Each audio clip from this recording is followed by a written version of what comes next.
자, 지난 시간까지 한 내용을 한번 살펴보면 시큐리티를 우리가 쭉 세팅을 했죠. 시큐리티를 프로덕션으로 이렇게 했고 이렇게 했기 때문에 이제 시큐리티를 프로덕션으로 했기 때문에 요 어카운트의 액세스 룰이 이렇게 보이는 겁니다. 자, 이거 한번 제가 제일 처음에 했던 건데 꺼볼게요. 어떤 일이 펼쳐지는지. 이걸 제가 원래 첫 시간에 보여드리려고 했는데 아껴놨다가 자, 이거 껐습니다. 끄고 한번 가볼게요. 어카운트를 가보시면 안 보이죠. 액세스 룰즈 안 탭은 말 그대로 엔티티의 액세스 접근 권한을 설정하는 기능인데 보안 기능 중에 하나인데 오직 요 시큐리티를 프로덕션으로 했을 때에만 지원이 됩니다. 그래서 얘를 체크를 하고 다시 가보시면 이렇게 있죠. 자, 그러면 헷갈릴 수 있는 게, 아니, 요거를 끄면은 혹시 이거 말고 다른 무슨 페이지나 마이크로 플로우에 있는 뭐 그런 룰도 설정 사항이 사라지느냐?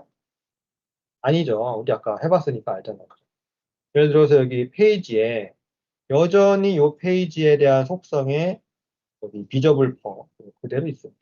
이런 식으로 요런 것들을 맨딕스에서는 도큐먼트라고 하거든요. 이상하다. 도큐먼트 문서인데, 맨딕스 MX 문서에 가보시면은 얘를 도큐먼트라고 그래요. 그래서 맨딕스 도큐먼트라고 하면은 맨딕스 문서가 아니라 맨딕스가 가지고 있는 이런 객체들, 아이템들을 맨딕스 도큐먼트라고 그럽니다. 그래서 이 맨딕스 도큐먼트에 대한 어떤 롤 설정은 영향을 미치지 않습니다. 하지만 엔티티 레벨의 액세스 룰은 오직 프로덕션에서만 된다는 거 기억하시고 나머지는 다 지워도 돼요. 그래서 만약에 이제 보기에서 프로덕션으로 하지 않으면 엔티티 액세스 룰뿐만 아니라 뭐 페이지나 마이크로 플로우별 뭐 롤별 액세스 룰도 지원이 안 된다. 뭐 이렇게 하면은 안 되죠. 네. 프로토타입도 마이크로 플로우나 페이지별 액세스 룰은 지원을 합니다. 오직 엔티티는 프로덕션에서만 된다는 거. 자, 여기까지 됐고 우리가 제너럴 익스텐션이라는 별도의 확장 기능을 추가하기 위한 구현을 추가하기 위한 모듈을 만들었고 여기에다가 프로파일 픽처를 이렇게 추가해서 연결을 했고 이거는 엔티티가 각 다른 모듈에 속해 있기 때문에 드래그 앤 드롭으로 안 돼가지고 매뉴얼로 이 엔티티의 속성에서 이렇게 어소시에이션을 연결 관계를 추가해 줬습니다. 기억하시고 있죠? 자, 이렇게 했어요. 자, 그러면 그 다음 갈 건 뭐냐면 이 프로파일 픽처를 어카운트 오버뷰에다가 보여줘야겠죠. 자, 어카운트 오버뷰 여기에다가 보여주고 싶은데 사실 이게 예전에 맨딕스 버전 9에서는 여기 디폴트 어쩌고 오버뷰가 이 툴박스에 있는 그냥 데이터 그리드로 만들어졌었어요. 그러다 보니까 얘는 데이터 그리드는 그냥 데이터 그리드 숫자 없는 거, 데이터 그리드 옛날 거는 이미지나 버튼이나 이런 거를 요 셀에다가 넣을 수가 없어서 오직 그 텍스트 값만 넣을 수 있었거든요. 근데 데이터 그리드 2는 사실 소개된 거는 데이터 그리드 2는 버전 9에서도 소개가 됐지만 이 오버뷰 페이지에도 반영이 된 거는 10 버전부터입니다. 그래서 데이터 그리드 2는 여기 미리 보기 아이콘만 보셔도 아실 수 있는 것처럼 이 셀에다가 네모칸은 요거 이미지, 버튼 이런 모든 텍스트 말고 그 이외에 그런 버튼, 위젯도 놓을 수가 있다라는 거거든요. 그래갖고 사실은 필요하다면 여기다가 셀을 하나 추가해서 여기다가 이미지 칸을 하나 이렇게 할 수도 있어요. 할 수도 있어요. 근데 그렇게 하면 보세요. 얘가 줄줄이 한 사용자가 한 줄씩 이렇게 차지하다 보니까 한 페이지에서 보여줄 수 있는 사용자가 많지가 않잖아요. 근데 사실은 우리가 이렇게 많은 정보를 한 화면에 다 볼 필요는 없고, 우리는 이 명함을 쫙 카드를 이렇게 책상에 펼쳐 놓듯이 쭉 이렇게, 그죠? 예를 들어서 5칸, 가로 5칸, 컬럼이 5컬럼, 고개 여러 줄 이렇게 쭉, 그죠? 명함 표시하듯이 이런 식으로 쭉 표시가 되면 한 화면에 여러 명의 사용자들에 대한 정보를 이미지, 프로파일 이미지랑 같이 이렇게 볼 수가 있을 거예요. 그런 또 요구사항이 있다라고 가정을 했을 때, 그렇죠? 그러면 결국은 우리는 어카운트 오버뷰를 완전히 처음부터 새로 만들어야 하는 상황이 된 겁니다. 그러면은 이것도 처음부터 이 페이지가 가지고 있는 모든 기능을 다 새로 만들어야 된단 말인가? 라는 또 고민을 하게 되죠. 물론 멘덱스는 그렇게 할 필요가 없죠. 한번 보여드릴게요. 어떻게 하면 되는지. 자, 가장 먼저 이렇게 명함처럼 쭉 이렇게 늘어놓는 방식으로 어카운트를 한번 표시하는 페이지를 만들어 볼게요. 기존에 있는 기능을 추가하는 거니까 또 어카운트 오버뷰를 여기다가 하거나 이걸 수정하는 것이 아니라 바로 General Extension 여기에다가 추가하시게 됩니다. 그래서 여기다가 페이지를 하나 추가하는데 마우스 오른쪽 이렇게 누르시면 Add 페이지 땡땡땡이 나오죠. 누르시면 이름을 한번 줘볼게요. 이름은 뭘 할 거냐 하면 이것도 어카운트 오버뷰니까 또 어카운트 똑같이 언더스코어 오버뷰까지는 좋은데 기존의 이름이랑 똑같으면 사실 똑같아도 문제는 없어요. 똑같아도 모듈이 구분되기 때문에 시스템적으로 문제가 없지만 이렇게 개발자가 이렇게 눈에서 이렇게 구분이 안 되다 보니까 실수를 할 수가 있어요. 그러다 보니까 언더스코어 하나 붙여가지고 이미지라고 이렇게 해서 확실하게 이름만 봐도 구분될 수 있도록 해보겠습니다. 그 다음에 우리가 페이지를 만들 때 항상 그냥 스쳐 지나가는 게 이 부분이에요. 내비게이션 레이아웃. 이게 뭐냐면 말 그대로 이 페이지의 기본적인 틀, 레이아웃인데 아틀라스 디폴트가 워낙 기본이기 때문에 그냥 넘어가지만 사실 이걸 펼치시면은 디폴트는 여기 상단에 이렇게 파란 바가 있고 왼쪽에 메뉴가 있고 가운데 컨텐츠가 있는 게 이거고요. 탑 바는 메뉴가 왼쪽이 아니라 상단에 이렇게 있는 거고요. 팝업 레이아웃은 이런 일반적인 레이아웃이 아니라 새 창으로 탁 대화 상자로 탁 뜨는 그 레이아웃이 되겠습니다. 기본적으로 세 개가 보이죠. 우리는 그냥 다른 거랑 똑같이 아틀라스 디폴트로 할 겁니다. 디폴트로 이렇게 있어요. 자, 그 다음에 여기에서 혹시 재사용 가능한, 그렇죠? 블랭크를 하면 완전 처음부터 새로 만드는 건데 이거 말고 뭔가 좀 개발 시간을 단축할 수 있는 재사용 가능한 템플릿이 뭐가 있을까 딱 봤더니 그리드에 뭔가 있나? 이거 사실은 그 강력한 데이터 그리드를 이용하는 건데 그리드는 말 그대로 좀 그리드를 이용하는 거기 때문에 우리가 원하는 건 여기 없고요. 리스트? 여기 있네요, 리스트. 그렇죠?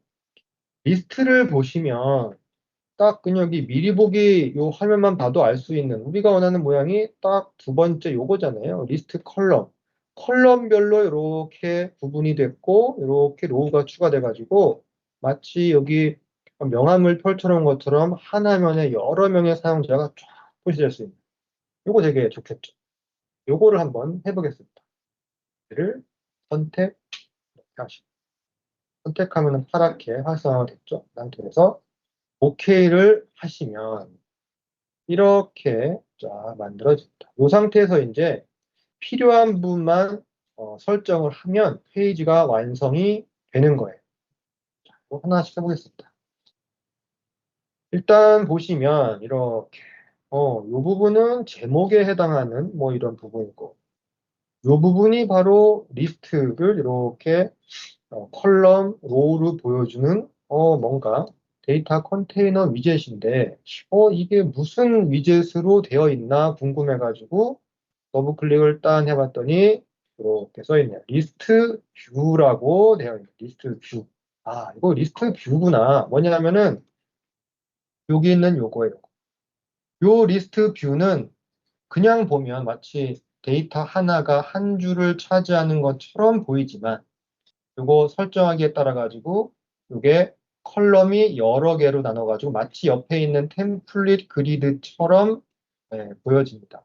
근데 이상하잖아요. 그렇죠? 그럼 템플릿 그리드는 뭔가? 나중에 볼 거예요. 어쨌든 우리는 리스트 뷰가 워낙 자주 쓰이는 거기 때문에 이걸 가지고 연습을 해볼 겁니다. 그래서 일단은 딱 봤더니 스트럭처 모드는 이게 그냥 선택을 하기 좋도록 이렇게 편집하기 좋도록 되어 있는 거니까 이렇게 되어 있는데 아무리 봐도 이거는 네모칸 하나인데 한 줄에 한 칸씩 쭉 보일 건가라고 의심을 하잖아요. 그죠?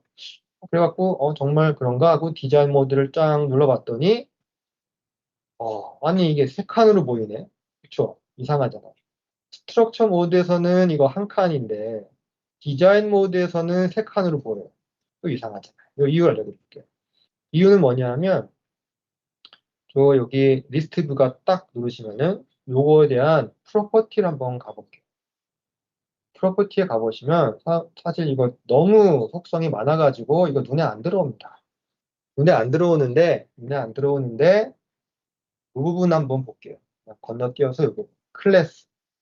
여기서 말하는 클래스가 바로 우리가 보통 말하는 CSS, 캐스케이딩 스타일리스트의 클래스예요.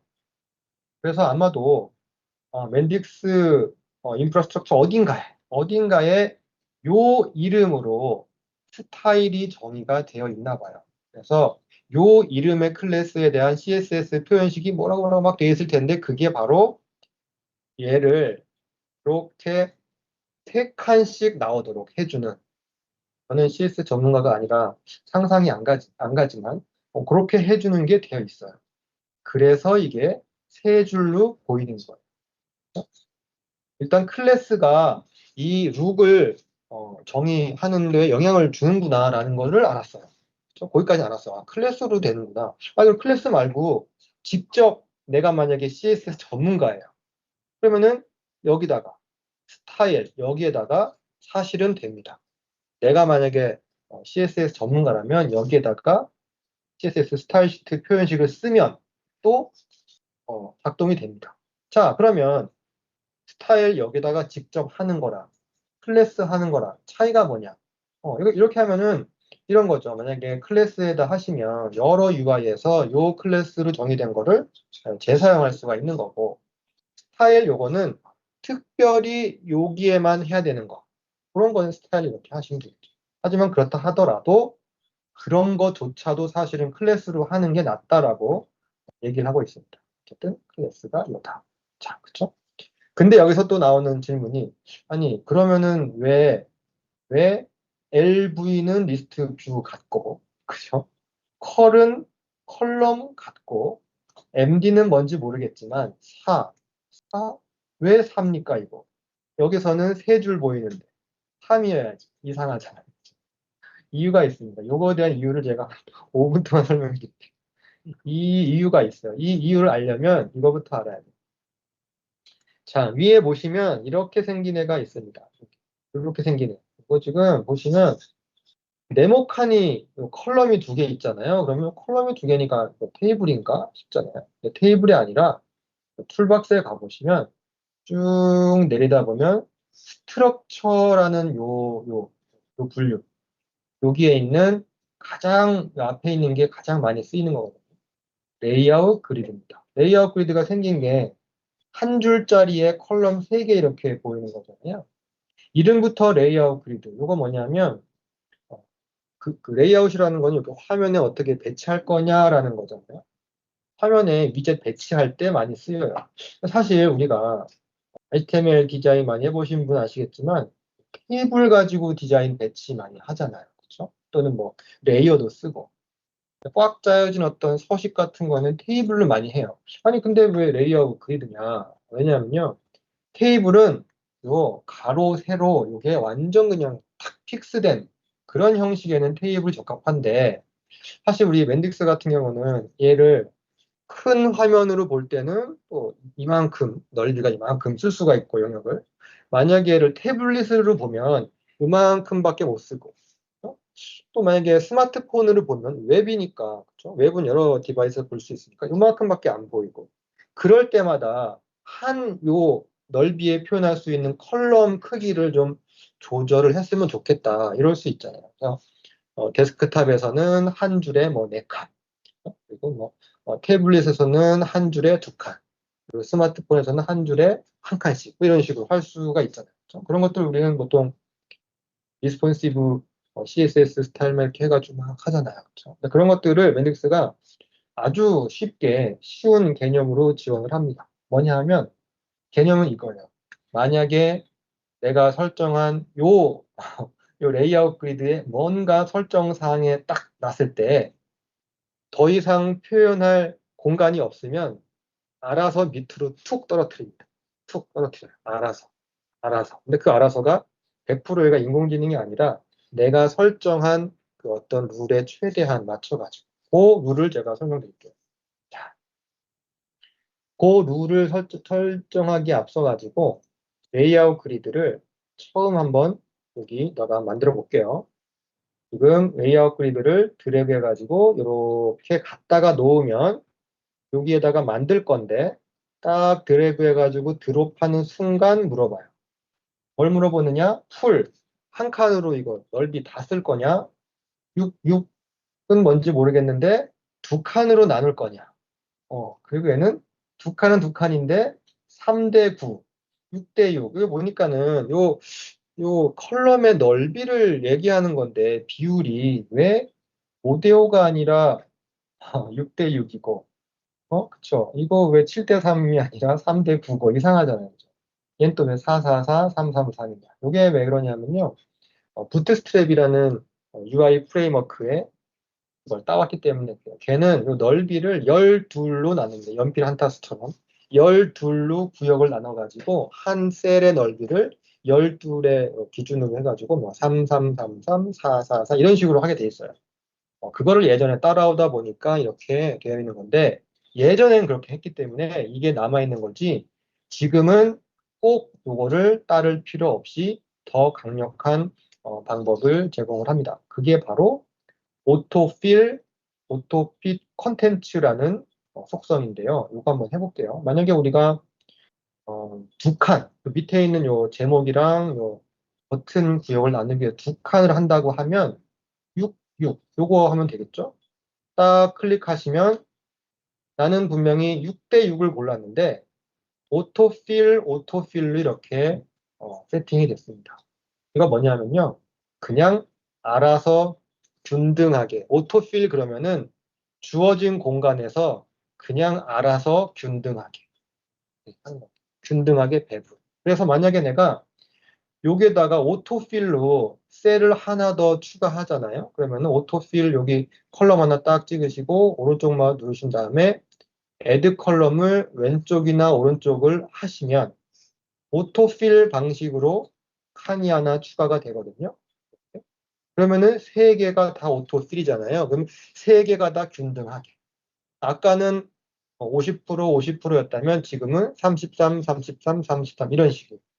또 만약에 내가 하나 더 추가했다면 또 네 개가 균등하게. 그러니까는 그냥 333, 444 이런 거 할 필요 없이 그냥 알아서 그냥 균등하게 이렇게 되는 거예요. 기본적으로. 지금은 25, 25, 25, 25겠죠? 요거 때문에 이제 기존에 333, 444 이런 게 필요가 없어진 거예요. 여기까지. 그렇죠? 자, 그런데 이게 아니고 아니, 나는 이거 이렇게 하고 싶다. 7대 3 이런 거 느낌처럼 얘는 요 정도 영향을 차지하고 좀 요만큼 나머지를 예를 들어 3대 7, 7대 3으로 나누고 싶다. 이런 식으로 우리가 할 수 있잖아요. 그렇죠? 그렇죠? 자, 그런데 사실 가만 생각해 보면 왜 여기를 3을 하고 여기를 7을 할까를 논리적으로 생각해 보면 알고 봤더니 사실은 여기는 3이라는 그 절대적인 숫자가 필요한 게 아니고 여기다가 이미지를 넣을 공간을 넣고 이미지를 조그맣게 넣고 나머지 영역에다가 텍스트 데이터를 넓게 표시하고 싶다. 이런 의미라고 우리가 생각을 할 수 있어요. 그렇죠? 사실은. 그러다 보니까는 이렇게 할 수 있어요. 여기에다가 이미지를 하나 떨어뜨려 볼게요. 이미지를 하나. 이미지에 대한 위젯이 여기 쭉 내리면은 중간쯤에 있습니다. 이게 이미지가 이게 역사적으로 아주 그냥 오랜 이게 스태틱 이미지부터 다이나믹 이미지, 그냥 이미지 얘가 옛날부터 있던 건데 이게 계속 업그레이드가 돼가지고 옛날에는 스태틱 이미지는 진짜 정적인 이미지 내가 선택한 그 이미지 하나 다이나믹 이미지는 데이터베이스에 저장되어 있는 뭐 푸사 같은 그 이미지 그러면 이거 밑에 있는 이미지는 그거가 커버하지 못하는 예를 들면 URL에 있는 이미지라든지 막 이런 것들을 예전에는 그렇게 했었어요. 그런데 지금은 요 밑에 있는 이미지라는 애가 기능을 그냥 요 위에 있는 것들을 다 흡수해가지고 이거 하나면 다 커버가 돼요. 얘는 그냥 모든 스테이틱, 다이나믹, URL, 모든 이미지는 다 얘로 커버가 돼요. 얘를 한번 해볼까요? 그래서 얘를 이렇게 갖다 놓으시면 이런 식으로 이미지를 출력할 수가 있는데 이미지 어떤 걸 할 거냐? 데이터 소스 선택하는 게 있겠죠? 따당 가보시면 데이터 소스가 아니라 이미지 소스네. 이미지에 여기에 이제 이미지 타입이 URL, 이미지, 아이콘 이렇게 돼 있습니다. 에디트 하시면은 이런 식으로 스태틱이냐 다이나믹이냐. 스태틱은 셀렉트 했을 때 아까 요거 지금 시스템이 가지고 있는 디폴트 이미지 컬렉션들을 쭉 선택할 수 있는 것이고 다이나믹 이미지는 DB에서 가져오는 거예요. 자, 여기서 이제 우리가 셀렉트를 스태틱에서 하는 순간 나올 수 있는 질문이 아니 이 이미지는 도대체 어디서 오는 거냐? 시스템이 있다고 한 시스템에 어디에서 오는 거냐? 그렇죠? 나는 만약에 우리 회사에 커스텀 로고도 넣고 싶고 그런데 그거 이거 어떻게 하느냐? 여기에 왜 셀렉트만 있고 애드 뉴 인서트가 없느냐? 이럴 수 있잖아요. 그렇죠? 요거를 알려드릴게요. 얘가 어디서 오느냐 하면 센스라고 나가 보시면 사실 얘는 어디서 오냐 하면 여기서 옵니다. 하나만 열어볼까요? 여기 보시면 아틀라스 코어 같은 거 한번 볼까요? 네, 여기 있네. 아틀라스 코어 같은 경우에 이제 UI에 관한 컴포넌트가 있다고 그랬잖아요. 가보시면 여기 컨텐츠라고 되어 있는 거. 요거를 따당 누르시면 예, 요게 바로 이미지가 하나 있네. 바로 이게 이미지 컬렉션이라고 하는 도큐먼트입니다. 마찬가지로 밑에 레이아웃 따당 누르시면은 이것도 마찬가지로 이미지 컬렉션이라는 그런 도큐먼트인데 이미지가 하나, 둘, 셋, 넷, 다섯 개가 들어있는 거예요. 그러니까 뭐냐면은 이미지를 관리하는 단위라고 생각하시면 이미지 컬렉션. 근데 컨텐츠라는 애는 맨딕스 로고 가지고 있고 레이아웃이라는 애는 이런 거 가지고 있고 햄버거 여기 있네요. 그죠? 스위처 여기 있네. 자, 그러면은 이런 식으로 이미지 컬렉션이 모듈마다 쫙 있잖아요. 그거를 한 번에 선택할 수 있게 보여준 게 아까 그 UI인데. 그 UI 되게 무책임하죠. 이렇게 많은 거 한 번에 보여주다니. 이따가 서치해보면 또 쉽게 찾을 수가 있거든요. 그래서 어쨌든 우리는 자, 우리가 만약에 필요로 한 이미지가 있다라고 하면 이미지 컬렉션에 저장하는 거다라는 걸 방금 알았어요. 그러면은 우리는 제너럴 익스텐션 여기에다가 이미지 컬렉션을 하나 만들어서 우리만의 커스텀 이미지를 한번 추가해 볼게요. 그렇죠? 마우스 오른쪽 제너럴 익스텐션 누르셔가지고 add other에 가보시면 정말 많잖아요. 얘도 항상 자주 쓰는 게 위에 있어요. 네, 바로 이미지 컬렉션이 나와요. 항상 자주 쓰는 게 가까운데 왼쪽부터 해서 위에 있습니다. 이미지 컬렉션 누르시면 이름부터 그냥 이미지 컬렉션 이러지 말고 우리는 뭐 컴퍼니 뭐 언더스코어 이미지스 뭐 이런 식으로 해보겠습니다. 지금 아무것도 없죠. 여기다가 이제 이미지를 add 하시면 되는데 이미지를 지금 add 할게 아마 여러분 이미지 뭔가 있겠죠. 그렇죠? 꼭 회사 이미지가 아니더라도 그냥 샘플로 가지고 계신 이미지 한번 추가해 보세요. 지금 이미지 다운받을 시간이 조금 부족할 수 있으니까 저는 add 해가지고 제가 항상 사용하는 요 스누피 이미지 한번 추가해 보도록 하겠습니다. 빨간 스누피 이렇게 하나씩 추가할 수도 있고요. 여러 개 동시에 이렇게 선택할 수도 있어요. 하나씩 한번 해볼게요. 이렇게 할 수 있습니다. 됐죠? 그리고 여기 이름이 있는데요. 이름은 기본적으로 파일 이름을 가지고 자동으로 부여가 되지만 나중에 좀 검색하기 쉽도록 이름을 좀 잘 주시는 게 좋아요. 예를 들어서 OIP가 아니라 리네임 해가지고 스누피 SNOOPY in red 이런 식으로. 얘는 그냥 스누피 하시면 이런 식으로 해주시면 나중에 검색할 때 찾기가 수월하겠죠.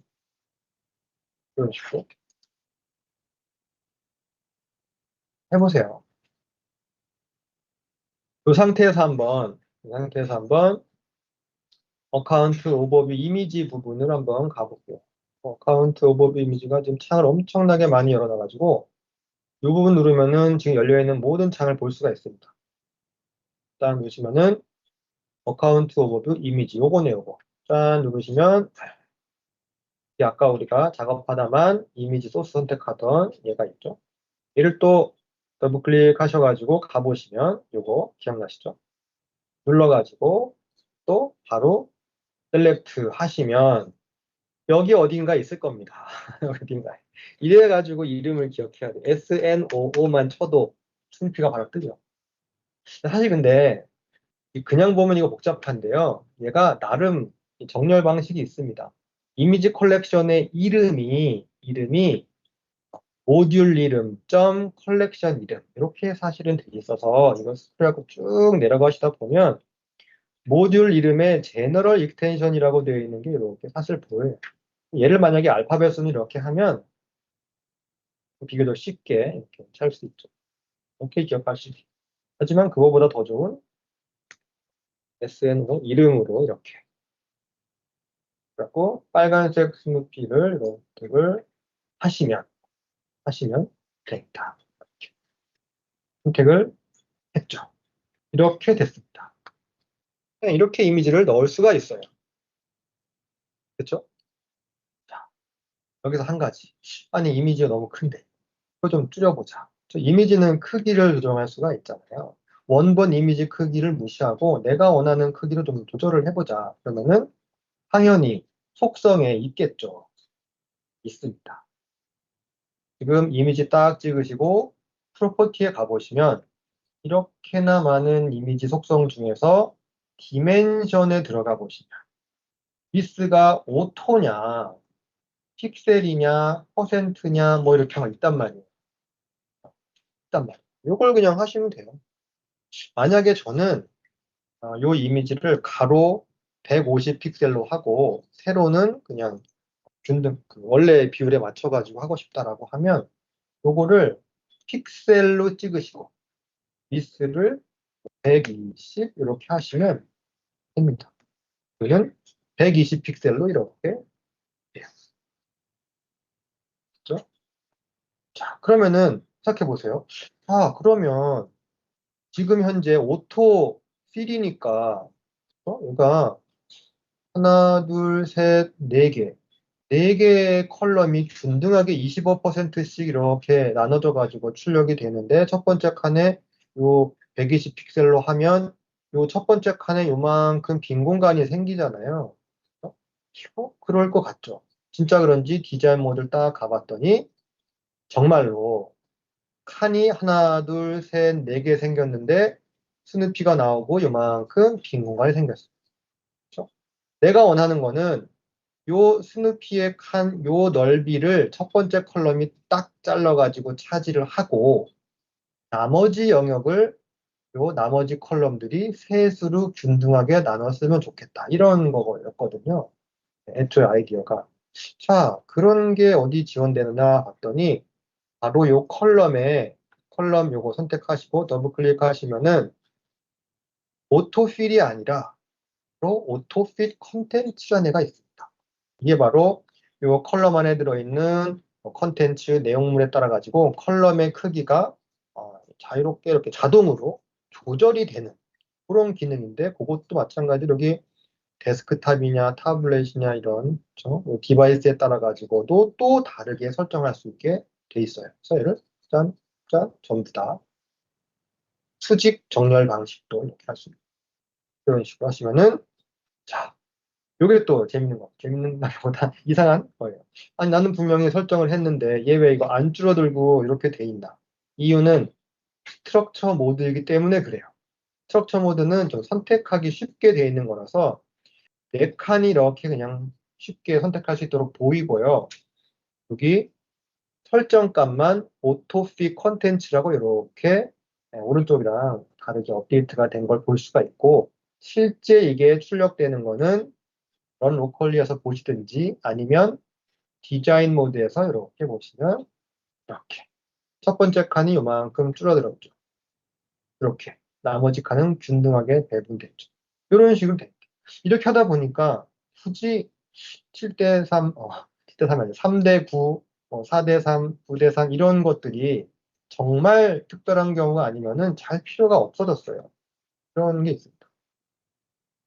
자, 그런데, 아니, 나는 정말로 이럴 수 있잖아요. 요 두 칸, 세 칸, 그렇죠? 얘는 진짜 딱 그냥 반반? 이건 좀 헷갈리니까 요 칸 하나 없앱시다. 요 칸 하나 없앱시다. 맨 오른쪽 칸을 좀 없애면은 칸 찍으시고 딜리트. 세 칸 됐죠? 고객이 이런 레이아웃을 요구했어요. 첫 번째 컬럼은 이미지 크기에 맞게 줄어들었으면 좋겠고, 맨 마지막 컬럼은 뭘 넣을지 모르지만 정확하게 주어진 화면의 반을 가져갔으면 좋겠고, 그리고 나머지를 두 번째 칸이 알아서 채웠으면 좋겠다. 이럴 수 있잖아요. 그러면 즉, 첫 번째랑 세 번째가 이제 설정이 들어가는 거고 나머지는 알아서 이런 거예요. 그러면 여기를 갖다가 세 번째 칸을 갖다가 픽스된 값으로 해야 되는데 50%를 줄 수가 없죠. 왜냐면은 맨딕스는 기본적으로 50%가 아니라 12를 기준으로 하는 걸 쓰잖아요. 이럴 때 이제 어쩔 수 없이 정말 얘를 딱 하고 싶을 때는 옛날에 그 12를 기준으로 하는 그 방법을 쓸 수밖에 없어요. 이럴 때 더블 클릭하셔가지고 매뉴얼 이때 들어가는 숫자가 12 기준으로 반이니까 6 이렇게 하시면 돼요. 요거 나올 수 있죠.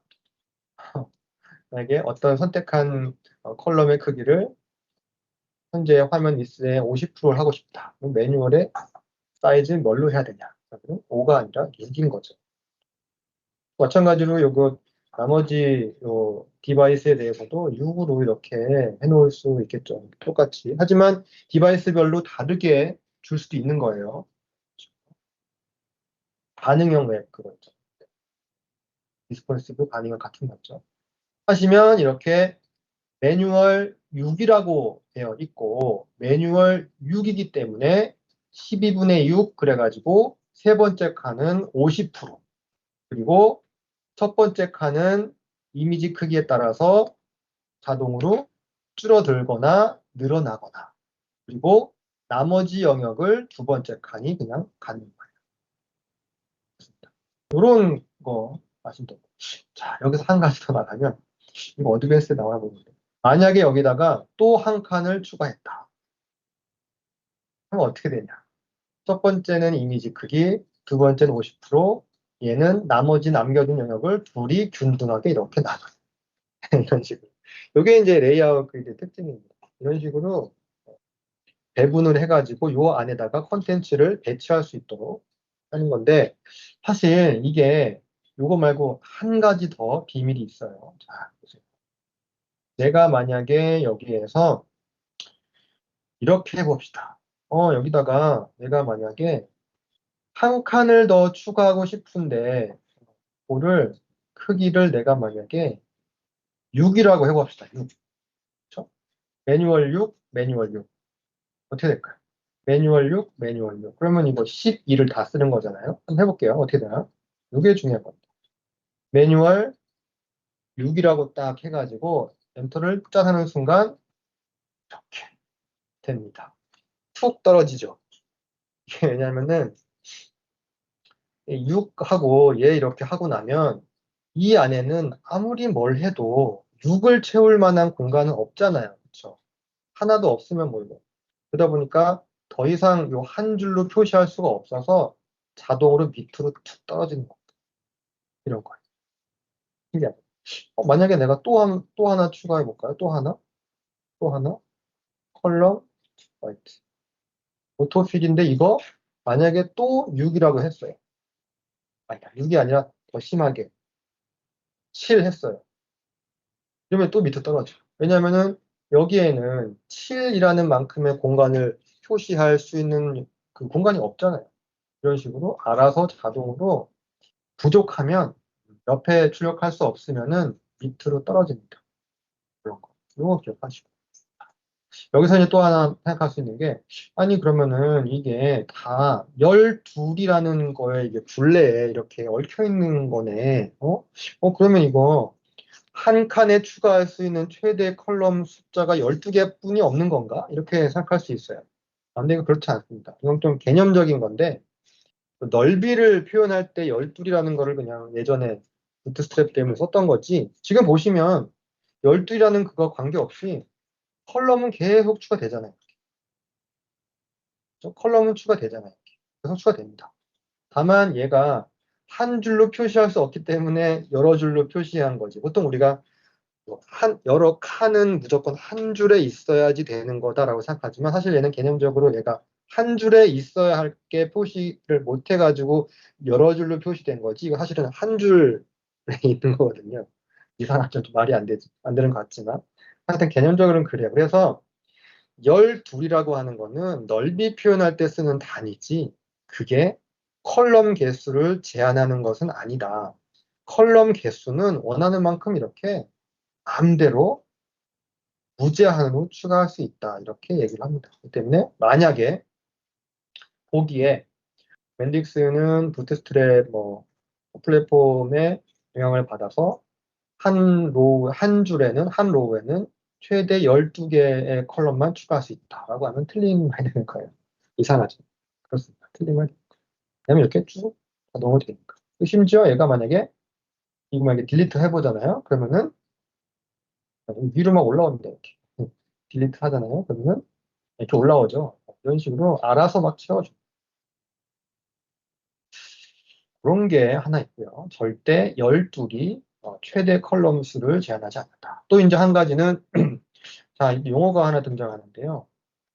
이런 식으로 아니 이거 요 레이아웃이 표현해주는 요 UI의 어떤 한 칸이 이 되게 동적으로 요 컨텐츠에 따라서도 바뀌고 또 주변에 있는 다른 컬럼에 대해서도 영향을 받기도 하고 영향을 주기도 하고 막 그래요. 요런 게 픽스된 어떤 개념이 아니라 다이나믹하게 막 주변에 있는 UI 구성 요소들과 영향을 주고받고만 요거를 플렉스 박싱이라고 한대요. 사실 그거에 대한 의미는 여러 가지 뜻이 있는데 맨딕스가 요 레이아웃 그리드에서 채용하고 있는 거는 그런 의미의 플렉스 박싱이 맨딕스의 레이아웃 그리드에 들어있다고 합니다. 그래서 이제 이렇게 물어볼 수 있죠. 맨딕스의 레이아웃 그리드는 넓이나 이런 것들이 다이나믹하게 표현하기 위해서 플렉스 그리드라는 개념을 도입하였다. 이러면 틀린 말이죠. 플렉스 박싱이라는 거잖아요.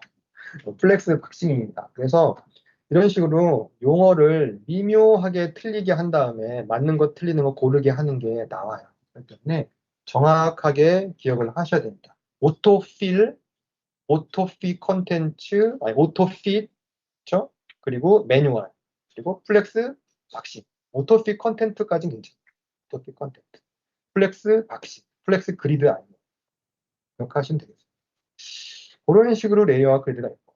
하지만 보세요. 만약에 내가 정말로 명시적으로 여기다가 새로운 로우를 추가하고 싶다라고 하면 마우스 오른쪽 누르신 다음에 인서트 로우도 돼요. 되는데 이 로우별로 컬럼을 또 따로 이렇게 가져갈 수가 있어요. 정말 이상하죠? 마치 전혀 다른 레이아웃 그리드 두 개 포개 놓은 것처럼. 하지만 이런 식으로 하면은 그 전체가 하나의 레이아웃 그리드가 돼요. 레이아웃 그리드를 막 이런 식으로 하다 보면 정말 테이블의 칸을 막 이렇게 막 나누는 것처럼 아주 그냥 다이나믹하고 이렇게 원하는 그 형식대로 디자인을 할 수가 있는 거죠. 위젯을 배치를 할 수가 있죠. 테이블보다 훨씬 더 편리합니다. 레이아웃 그리드 익숙해지시기만 하시면 그게 레이아웃 그리드예요. 이거 기억하시고 일단은 연습했으니까 과감하게 샀죠. 자, 이 템플릿의 장점은 필요한 건 놔두고 필요 없는 거는 지우고 이런 식으로 내가 원하는 모양으로 만들면 됩니다. 백 버튼은 필요 없어요. 그러면 마우스 오른쪽 해서 딜리트 하시든지 또는 딜리트 버튼 누르시면 삭제가 돼요. 그렇죠? 자, 그리고 액션 버튼 첫 번째 요 버튼은 그대로 놔두고 사용자 신규 추가하는 기능으로 쓰면 좋겠어요. 놔두고. 뒤에 거는 필요가 없으니까 과감하게 삭제. 이런 식으로 하시면 됩니다. 자, 이제 드디어 얘를 할 차례인데, 자, 봅시다. 레이아웃 그리드, 리스트 뷰예요. 리스트 뷰를 따당 누르시면 데이터 컨테이너 타입은 여러 개의 데이터를 바인딩하는 거기 때문에 항상 데이터 소스 선택하는 그런 UI가 있고요. 이게 탭일 수도 있고 어떤 버튼에 있는 걸 수도 있고 얘는 지금 탭으로 되어 있네요. 탭에 보시면 데이터를 어디서 가져올 거냐를 선택을 할 수 있게 되어 있어요. 데이터베이스는 우리가 설계한 도메인 모델 중에 하나 찝는 거고요. 마이크로플로우는 바인딩하고자 하는 데이터를 아예 그냥 마이크로플로우에서 완전 그냥 만들어내는 거예요. 만들어내는 거예요. 나노플로우는 만들어내는데 마이크로플로우가 아니라 나노플로우인데 마이크로플로우와 나노플로우의 차이는 내일 설명드릴게요. 어소시에이션은 현재 주어진 어떤 컨텍스트, 예를 들면 만약에 어카운트가 페이지 파라미터로 넘어왔다 라고 하면 어카운트를 기준으로 이 어카운트에 연결되어 있는 어소시에이트 되어 있는 롤 또는 뭐 세션 이런 걸 가져오고 싶다. 뭐 이런 연관관계 할 때 어소시에이션 쓰는 건데 우리는 그냥 어카운트를 가져오는 거니까 데이터베이스를 데이터 소스로 하시면 됩니다. 하신 다음에 엔티티 뭘 가져올 거냐 선택을 하는데 자 우리는 어카운트를 가져올 거잖아요. 그래서 ACC 이렇게 바로 선택할 수가 있죠. 그렇죠? 선택한다. 셀렉트 하시면 자, 여기서 이제 OK를 누를 거예요. 엑스패스 컨스트레인은 내일 할 거예요. 엑스패스 컨스트레인은 말 그대로 엑스패스로 어떤 제한 조건을 주는 건데 예를 들어서 뭐 액티브된 사용자만 가져오기 또는 10번 연속 로그인 실패한 사용자만 가져오기 이런 조건을 할 건데 우리는 이거 조건 넣으면 안 되고 다 가져와야 되니까 조건 안 줘야지 다 가져올 거잖아요. 오케이 하시면 얘가 물어봐요. 지금 요 내가 선택한 어카운트에 있는 속성을 맨딕스가 알잖아요. 그걸 기준으로 요 안에다가 요 디자인을 내가 알아서 좀 해줄까? 이렇게 물어보는 거. 오토매티컬리 필을 해주겠대요. 내용을, 콘텐츠를. 이거 믿어볼까요, 한번? 예스를 딱 눌렀더니, 이게 오늘 요즘 AI 시대인데, 너무 어이가 없잖아요, 진짜. 이건 AI라고 할 수 없죠. 그러니까 이거 아니가. 내가 원한 거는 아까 그 템플릿을 유지한 채 이렇게 하기를 원했는데, 아직은 거기까지가 개발이 안 됐나 봅니다. 그래서, 이거 어카운트를 데이터 소스로 선택한 것까지만 놔두고 요 디자인 자동으로 한 거는 되돌리고 싶어요. 그럴 때는 에디트 가서 언두 제너레이트 하시면 되돌아오죠. 이런 식으로 날아간 걸 살릴 수 있어요. 그래서 데이터 소스만 어카운트 됐고 요 안에 있는 요거는 우리가 직접 한번 채워 놓도록 해보겠습니다. 보시면은 말을 많이 했더니 얘도 아까 우리가 열심히 연습했던 레이아웃 그리드가 요 리스트 뷰에 들어있는 겁니다. 그래서 우리는 뭐냐면 요 디자인 모드에서 보이는 요 한 칸, 요거를 스트럭처 모드의 요 한 칸, 여기에서 디자인하는 거예요. 그러니까 이게 쭉 이렇게 컬럼으로 반복이 되는구나. 라고 알 수가 있습니다. 이게 반복이 되는 거구나. 그러니까 자, 또 필요 없는 건 삭제하고 필요 없는 건 추가하고. 보시면 컬럼이 하나, 둘, 세 개인데 맨 오른쪽에 이거 필요 없잖아요. 아예 그냥 컬럼을 마우스 오른쪽 삭제. 이렇게 합니다. 자, 보시면 또 이미지가 있네. 좋아요. 이미지만 어카운트에 연결되어 있는 프로파일 이미지로 선택을 하면 되겠죠. 이렇게 마음속으로 생각을 하고 이미지의 속성을 쫙 들어가 봅니다. 들어가 보시면 이렇게 나오죠. 이미지의 타입은 이미지다. 이미지인데 에디트 들어가시면은 선택할 수가 있죠. 스태틱이냐 다이나믹이냐. 그래서 클릭해 보시면 현재는 스테이틱으로 이거 그냥 유저라는 아이콘이 선택이 되어 있어요. 이거. 기본 값입니다. 그게 아니라 우리는 어카운트에 1대1로 연결되어 있는 프로파일 픽처인가 이미지인가 그렇죠? 그거를 할 거니까 다이나믹으로 해야지만 DB에서 가져오는 거. 다이나믹은 다이나믹인데 이거 어떻게 가져올 거냐?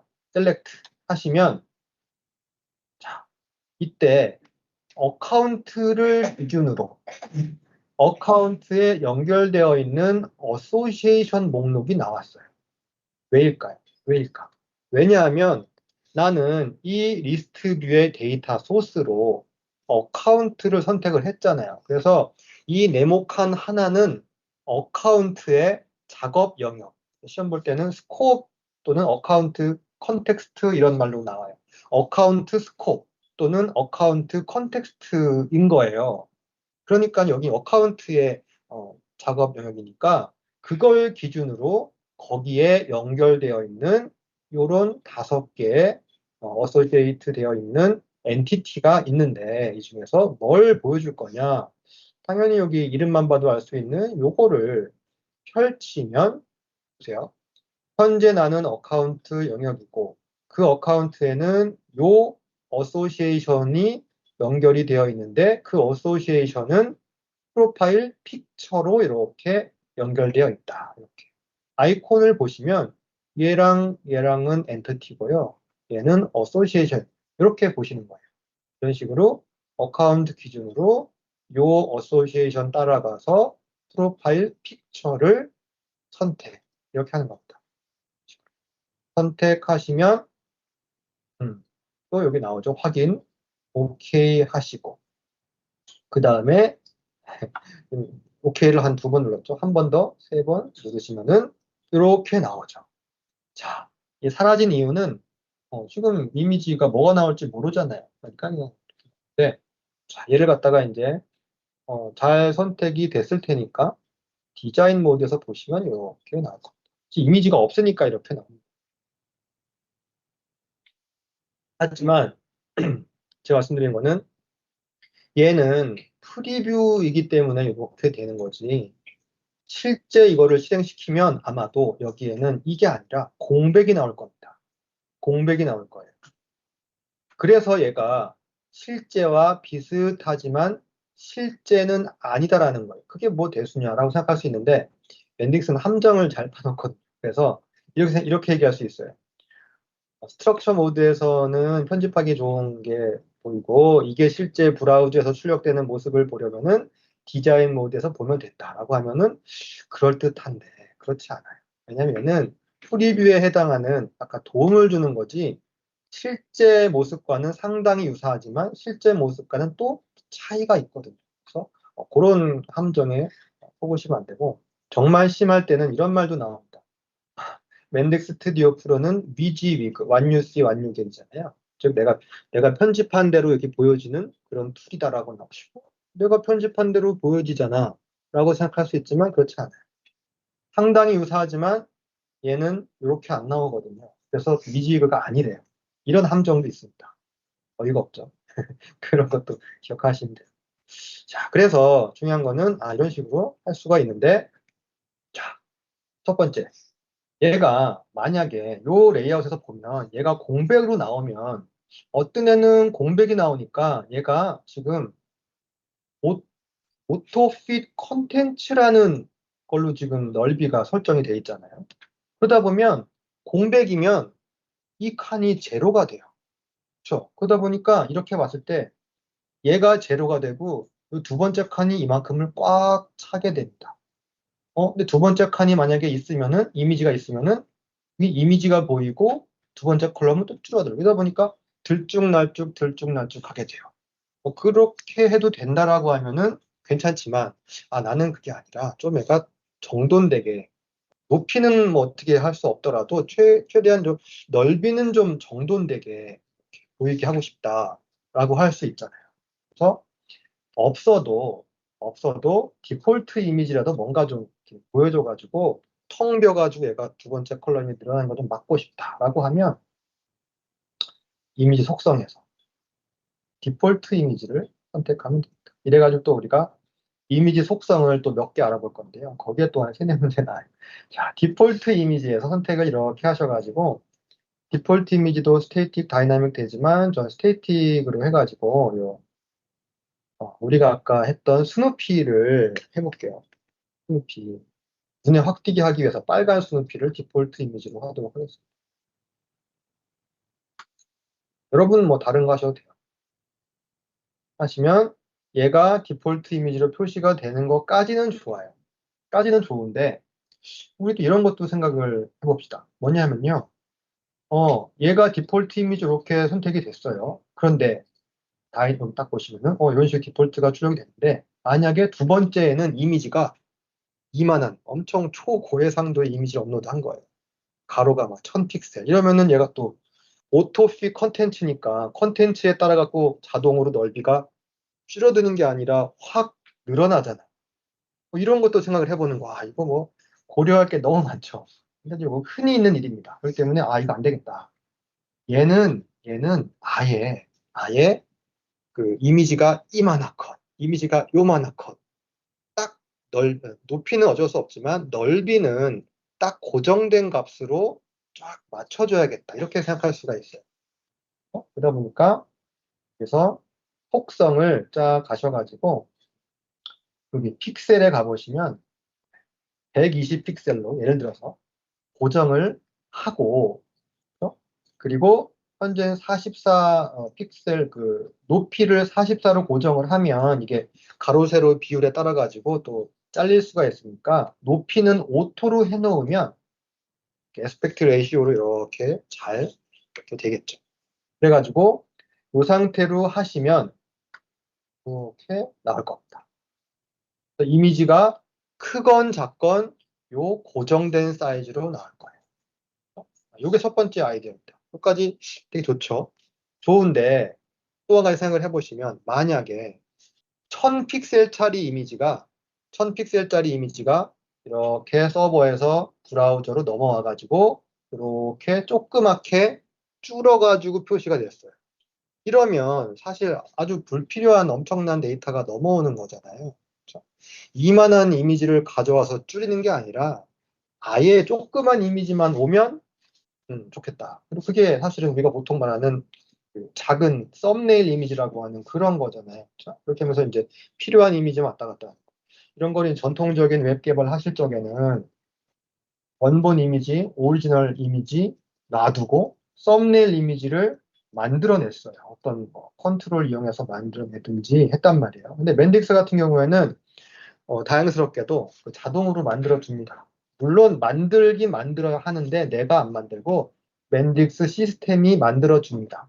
알아서 해줘요. 나는 그냥 이거를 원본을 줄이는 게 아니라 썸네일 이미지를 내가 원하는 요 사이즈로 만들어서 이렇게 주고받고 하겠다라는 거를 요 속성에서 찍어주시기만 하면 돼요. 어딨냐면요. 클릭 이렇게 하시고 여기 쇼 옵션에 툴이 아니고 썸네일 하시면 돼요. 이러면은 최종 결과물은 똑같지만 실제 왔다 갔다 하는 데이터는 차이가 아주 큰 거죠. 원본이 아니라 줄인 이미지, 썸네일이 이렇게 오는 거고 썸네일은 시스템이 만들어내는 거고 이렇게 또 디자인 모드 가보시면 이렇게 지금은 차이가 없지만 이렇게 함으로써 데이터는 엄청나게 차이가 많이 생기겠죠. 이런 게 하나 있고요. 또 세이브 합시다. 요쯤에서 원래 보통 질문이 하나 나오는데 아니 아까 왜 네모였는데 얘는 왜 동그랗게 나오는 거지? 이거 이상하잖아요. 왜 동그랗지? 이게 원래는 이제 제가 템플릿을 선택을 했기 때문에 디폴트가 동그랗게 나오는 거고 내가 만약에 처음부터 리스트 뷰를 딱 떨궜으면은 그냥 네모나게 나올 겁니다. 그러면 동그랗게 네모나게 이걸 어디서 컨트롤을 하느냐 바로 지금 여기 창을 보시면 프로퍼티에 프로퍼티가 있고 프로퍼티에 프로퍼티 옆에 스타일링이라는 애가 또 있어요. 이거 언젠가는 한번 좀 변경이 됐으면 좋겠는데 얘가 좀 그래 헷갈릴 수 있어. 프로퍼티의 프로퍼티 이상하잖아. 어쨌든 프로퍼티의 스타일링 부분에 가보시면 여기엔 전부 다 진짜 이거 어떻게 보여줄 건지 스타일에 관한 속성이 있는데 이미지 스타일 부분에 서클이 지금 선택이 되어 있습니다.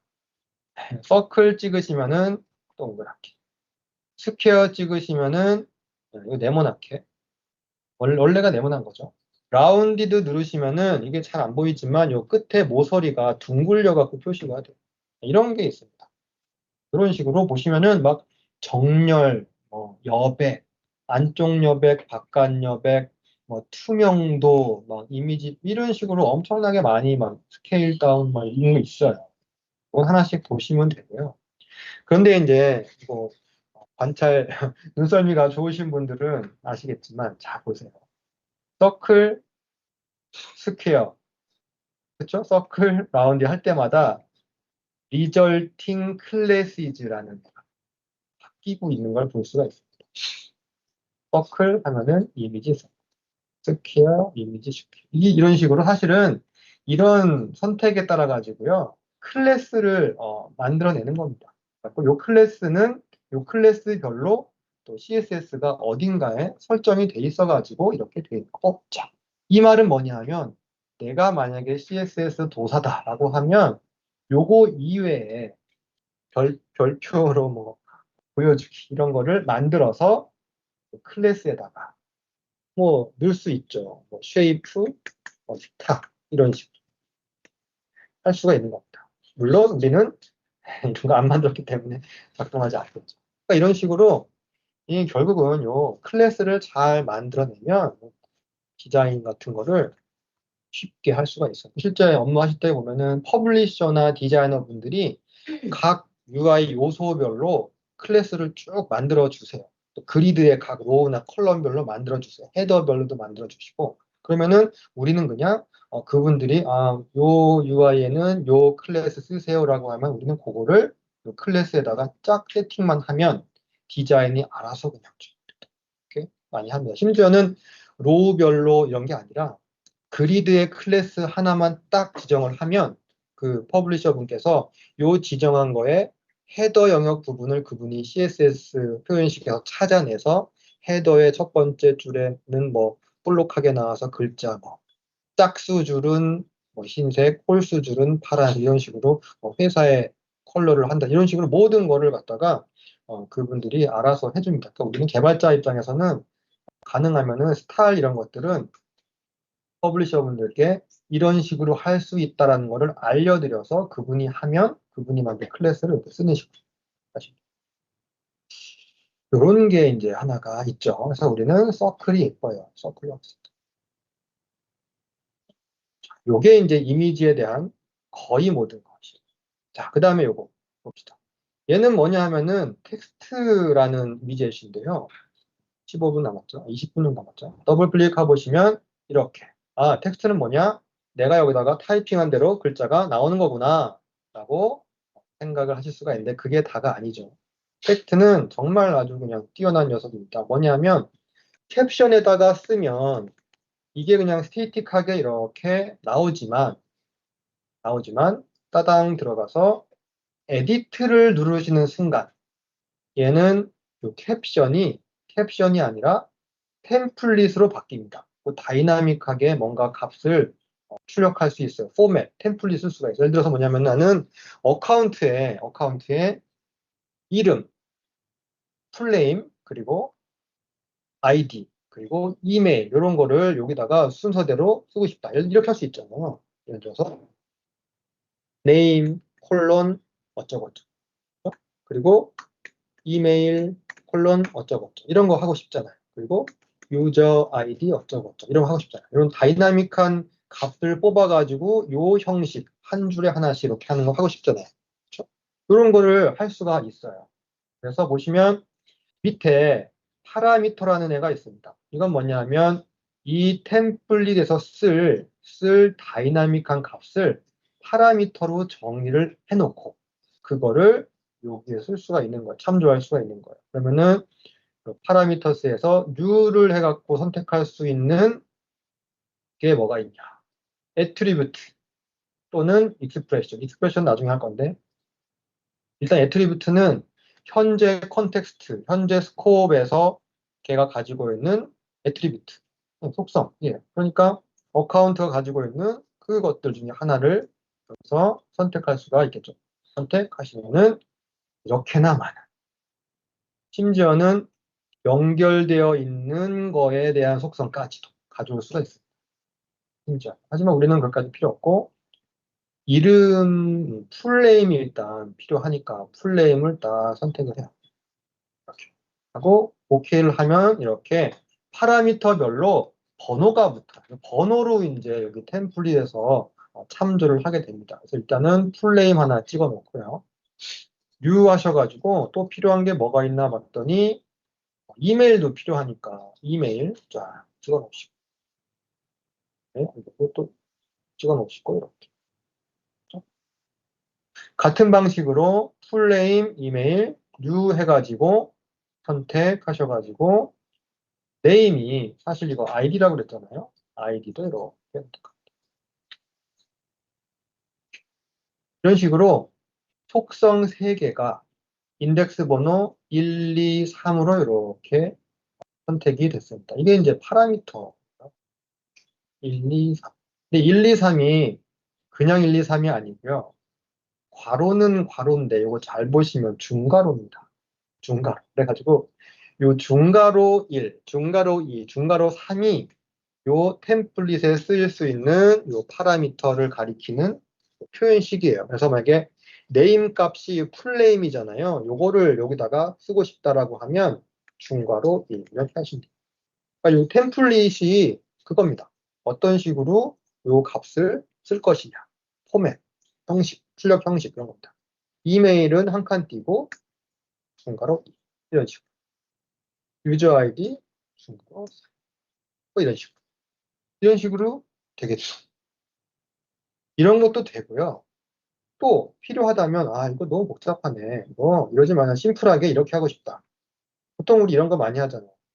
이름 쓴 다음에 괄호하고 아이디 하고 뭐 하이픈하고 뭐 이메일 이런 거 많이 하잖아요. 그렇죠? 그러니까 이렇게 하지 말고 그냥 풀네임 1 이때 중괄호 1 이렇게 하고 한 칸 띄고 괄호 열고 이건 그냥 괄호예요. 괄호 열고 중괄호 열고 유저 아이디 해당하는 네임 3번 중괄호 닫고 괄호 이렇게 닫고 그렇죠? 그 다음에 다음 줄에다가 당연히 이메일은 어쩌고 골뱅이 닷컴 하면은 이메일이 누구나 아니까 그냥 이메일 중괄호 2번 이렇게 해도 되는 겁니다.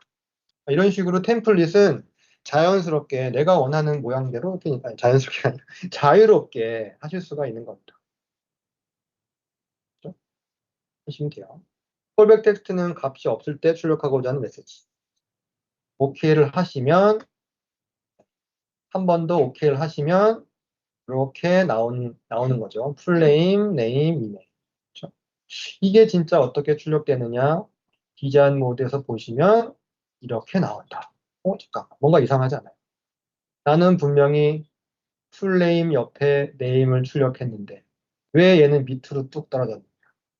그래서 플렉스 박싱 때문에 출력할 공간이 없으니까 밑으로 떨어진 겁니다. 그러면 사실 얘가 이렇게 밑으로 떨어진 이유는 우리가 여기 스튜디오에서 편집하는 공간이 작아서 그래요. 실제 브라우저에서는 얘가 좀 넓을 거잖아요. 그리고 넓게 한번 해볼게요. 넓게 해보시면은 더 넓게 하면은 이거 네, 위로 올라가죠. 이런 식으로 현재 주어진 상황에 맞게 얘가 막 변합니다. 플러스 박스 일단은 이렇게 될 걸로 알고 있으니까 걱정하지 마시고 이렇게 하셔도 실제로는 이렇게 되겠다라는 걸 아시면 되고. 자, 이것 또 한 가지 궁금한 게 아니 왜 얘는 크게 나오고 얘는 조그맣게 나오냐. 항상 왜라는 질문이 중요해요. 그 이유는 이겁니다. 이 텍스트에는 속성이 있어요. 속성 중에 렌더 모드라는 애가 스타일이랑 비슷한데 헤딩 1, 2, 3, 4, 5, 6, 파라그래프 T 이렇게 돼 있어요. 이거 뭐냐면 사실은 우리 HTML에서 H1, H2, H3 그거에 약간 좀 해당하는 그런 속성이에요. 그런데 헤딩 1 이러면은 H1이니까 엄청 크게 표시가 되겠죠.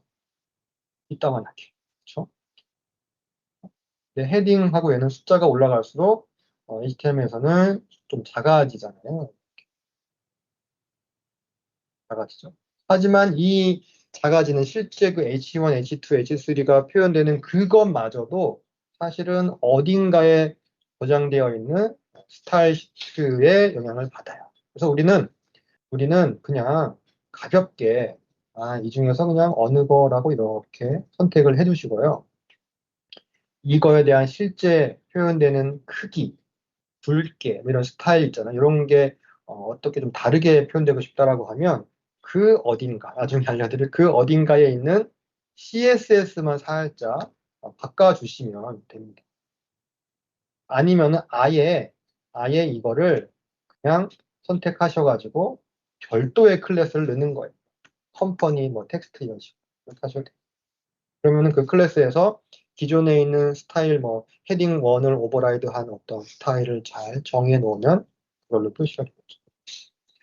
그리고 이제 이 텍스트 같은 경우에는 이렇게 두 개를 스타일을 다르게 이렇게 할 수가 있습니다. 그래고 얘는 이렇게 했다라고 하면은 또 하나 텍스트 하나 갖다 놓고 얘는 약간 좀 부수적인 정보, 예를 들면 마지막 로그인한 시간, 로그인한 실패한 정보 이런 것들을 한번 추가해 볼게요. 연습 삼아서 빠르게 한번 해보겠습니다. 얘는 에디트 가셔가지고 파라미터를 좀 부수적인 하지만 관리자한테 좀 필요한 정보, 라스트 로그인 필요하겠죠. 라스트 로그인은 일반적인 텍스트 타입이 아니라 날짜, 시간이거든요. 데이트 앤 타임. 그래가지고 얘는 날짜와 시간을 다 가지고 있어요. 근데 이제 필요에 따라서 관리자는 이거 날짜만 보고 싶을 수도 있고 시간만 관심이 있다. 그럴 수도 있고 날짜와 시간 다 보고 싶다. 이런 식으로 선택하기에 따라 가지고 데이터는 똑같지만 보여지는 포맷만 이렇게 다르게 할 수가 있습니다. 나는 이게 아니라 밀리세컨드까지 보고 싶다. 그러면은 커스텀에 가셔가지고 에디트 하셔가지고 또 심볼을 이용해가지고 그죠? YYYY 다 알잖아요, 그죠? MM, DD, HH, MMSS 여기까지 쉬운데 사실 쉬운 것도 아니죠. 자, Y는 이어의 Y인 것 같고 M은 month의 M이고 D는 date의 date이고 hour의 H인데 minute의 M은 왜 소문자고 month의 M은 대문자인가? 이거는 이제 둘이 알파벳 약자 같기 때문에 구분하려고 한쪽은 대문자, 한쪽은 소문자 이렇게 한 거예요. 그래갖고 요게 헷갈릴 수가 있잖아요. 헷갈릴 수 있는 거는 또 시험 문제에 나올 수 있겠죠. 기억하시면 되고요. 그런 헷갈릴 수 있는 심볼이 몇 개 더 있습니다. 쭉, 이거 다 외울 수는 없어요. 다 외울 수는 없는데 몇 가지만 기억하시면 돼요. 가장 대표적인 게 M. M도 M 2개 하면은 이렇게 숫자가 나오지만 M 3개 하면은 APR 이렇게 나오고 M 4개 하면은 April 이렇게 풀로 나오죠. 이런 차이 아시겠죠? M 하나만 하면은 숫자가 이렇게 나오고 이런 차이점은 그냥 개념적으로 이해하시면 되고 쭉 내려가 보시면은 작은 S는 세컨드인데 그죠? 큰 S는 텐스 오브 세컨드고 큰 S 3개는 밀리세컨드. 요거 좀 헷갈릴 수 있어요. 왜냐하면 이제 우리가 외울 때 M은 머리니까 크니까는 대문자, 미닛은 조그마니까 소문자 이렇게 외웠다가 밀리세컨드는 거꾸로잖아요. 그러니까 잘 기억하시고 먼데이, 선데이가 또 D가 아니라 E라는 거. 데이트랑 데이가 또 다르죠. 기억하시고 위크 이건 잘 알았으니까. 어쨌든 요것도 이제 자바에 있는 데이트 심볼, 포맷 심볼을 따라가요. 된다는 거. 그래서 우리는 그냥 데이트 이렇게 할 수가 있어요. 그래서 뭐 레스트 로긴 콜론 해가지고 1번 하고 뭐 페일드 로그인도 뭐 아마 있을 거예요. 페일드 로그인 이거. 이 사람이 로그인을 10번 실패했어. 그럼 수상한 사람이잖아요. 그래서 이것도 관리를 해보자. 이래갖고 요거 하나 있다. 요거 그룹 디지트가 있잖아요. 요거 뭐냐면은 노 이렇게 돼 있으면은 1000 그러면은 1000 이렇게 나오고요. 그룹 디지트에 yes 하시면은 1 하고 콤마 000 이렇게 나옵니다. 간혹 이제 1000자리로 콤마 찍는 거 어떻게 합니까? 구독 디지트 예스로 하시면 돼요. 이거 모르시면 또 이거 스타일로 해야 되나 막 고민되죠. 이렇게 쉽게 할 수가 있어요. 1000번이나 실패하는 사람은 잘 없을 것 같긴 하지만 이런 식으로 failed 로긴스는 2번 파라미터다. 이런 식으로 할 수가 있습니다. 재밌죠? 이런 식으로 할 수가 있습니다. 이런 식으로 우리가 요 템플릿을 이용해 가지고 만들 수가 있어요. 이런 별도의 그 어카운트 오버뷰 페이지 만들 수가 있어요. 한 5분, 10분 남았는데 한 가지만 더 해볼게요. 자, 이거는 그냥 그 어카운트 정보를 보여주는 거예요. 보여주는 것만으로는 부족하죠. 만들고 편집하고 삭제하고 이런 것도 넣어야 되는데 이거 만들려면 이거 몇 시간 걸리지 않겠나, 그죠? 하지만 맨딕스는 기존에 있는 로직을 쉽게 재사용할 수가 있습니다. 이미 만들어져 있는 걸 또 만들 필요가 없어요. 그 말은 뭐냐면 이미 이 어카운트 오버뷰의 옛날 거 버전을 가보시면 여기 어카운트 오버뷰가 있잖아요. 뉴 버튼이 있다는 거는 이 버튼에 연결된 어떤 기능, 대화 상자 떠가지고 뭐 마이크로 플로우 뜨는 이게 분명히 돼 있을 거란 말이에요. 그렇죠? 그거를 콜하면 되지. 굳이 또 이걸 새로운 걸 만들 필요 없다. 그래가지고 얘가 이 버튼이 뭘 하는지를 살펴보고 똑같이 우리도 만들어주면 되는 겁니다. 이런 식으로 기존에 제공되는 기능을 재사용할 수가 있어요. 한번 봅시다. 이 버튼이 뭘 하고 있나? 버튼의 속성을 딱 가보시면 이렇게 하고 있어요. 이벤트에 온 클릭을 가봤더니 이 버튼은 딴 게 아니라 마이크로 플로우를 호출하고 있네요. 마이크로 플로우 호출하고 있는데 그 이름만 봐도 알 수 있는 기능을 알 수 있는 뉴 어카운트라는 마이크로 플로우 호출하고 있다. 이거 그냥 호출하도록 하면 되겠구나 알 수가 있죠. 하나 알았어요. 또 한 가지 있다가 봤더니 요거는 어카운트 편집하는 버튼이 여기 조그맣게 있잖아요. 얘가 뭘 하고 있나 딱 봤더니 얘는 이벤트에 그냥 쇼 페이지를 하래요. 페이지를 보여줘라. 페이지 뭘 보여주냐? 어카운트 에디트를 보여주래. 어카운트 에디트? 한번 쇼해서 볼게요. 딱 봤더니 쇼 클릭했더니 요거네 요거. 어카운트에 대한 정보를 보여주고 편집할 수 있는 UI가 제공되는데 아니 이거 보니까 아까 그 강사가 잠깐 얘기했던 페이지 파라미터네 이거 그죠? 어떤 어카운트를 편집할 거냐라고 하는 게 외부에서 파라미터로 넘겨주도록 돼 있어요. 근데 이거 어떻게 넘겨줬지? 왜냐하면 어카운트 오버뷰는 데이터 그리드로 만들어져 있잖아요. 그렇기 때문에 만약에 어떤 버튼을 하나 이렇게 놓고 그렇죠? 이 버튼에 온클릭 이렇게 선택을 하시면 현재 컨텍스트 즉 한 줄, 로우가 어카운트 하나잖아요. 그 어카운트를 그 페이지의 파라미터로 그냥 넘겨줄 수가 있습니다. 그래서 이렇게 되는 거예요. 쇼어 페이지가 되는 겁니다. 그러니까 얘도 그냥 페이지 넘겨주면 되겠구나. 또 딜리트는 어떻게 되어 있나 봤더니 얘는 그냥 현재 컨텍스트의 오브젝트를 삭제하는 거. 요걸 이제 방금 이해했어요.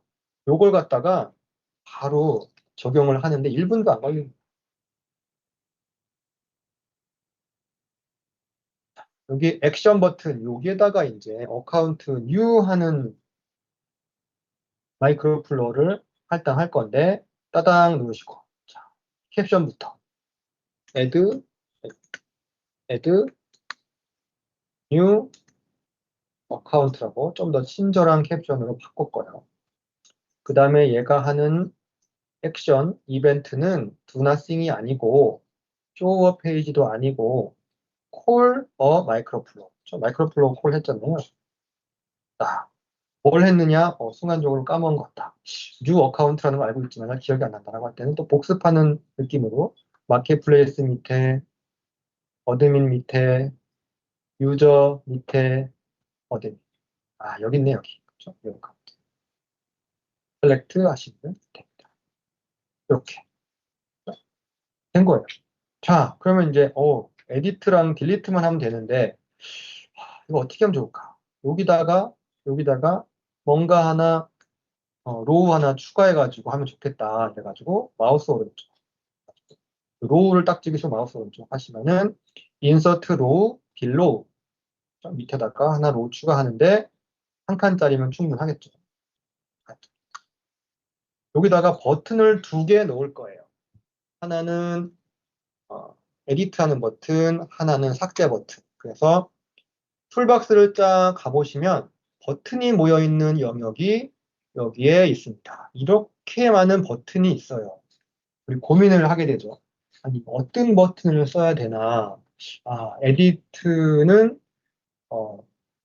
페이지를 보여주는 거니까 오픈 페이지 버튼을 하면 되겠고, 딜리트는 요 딜리트 버튼을 하면 되겠고, 그렇죠? 이렇게 생각할 수 있지만 잘 모르겠으면 그냥 텅 빈 버튼을 갖다 놓으시면 돼요. 왜냐하면 이 모든 버튼은 사실은 요 텅 빈 버튼에다가 설정값 살짝 다르게 한 거거든요.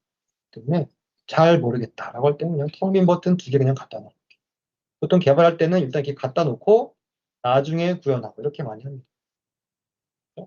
자, 첫 번째 버튼을 한번 에디트 기능으로 만들어 볼게요. 여기는 더블 클릭하셔가지고 얘는 뭐냐? 에디트다. 나중에 아이콘은 따로 넣으시고요. 아이콘 따로 넣으시고 온 클릭 이벤트에 가보시면 이제 기억나시죠? 쇼어 페이지 해가지고 어카운트 에디트 페이지를 선택하시면 되는데 쇼어 페이지 쫙 누르시면 또 페이지를 하래요. 그러면 쭉더 제가 기억력이 안 좋아서 이렇게 하시면은 요쯤에 이게 아니죠. 어드민 밑에 여기 있네요. 얘를 선택을 하시면 됩니다. 어카운트 에디트. 아니면 바로 그냥 ACC만 써도 될 뻔했네요. 이렇게 하시면은 돼요. 또 버튼도 뒤에 있는 두 번째 버튼도 그냥 버튼이 아니라 딜리트 하시고 뭘 할 거냐? 온클릭 이벤트에서 얘는 그냥 과감히 쭉 딜리트 오브젝트 있잖아요. 이거 그냥 이 딜리트 오브젝트 하면은 현재 주어진 컨텍스트에 그냥 딜리트.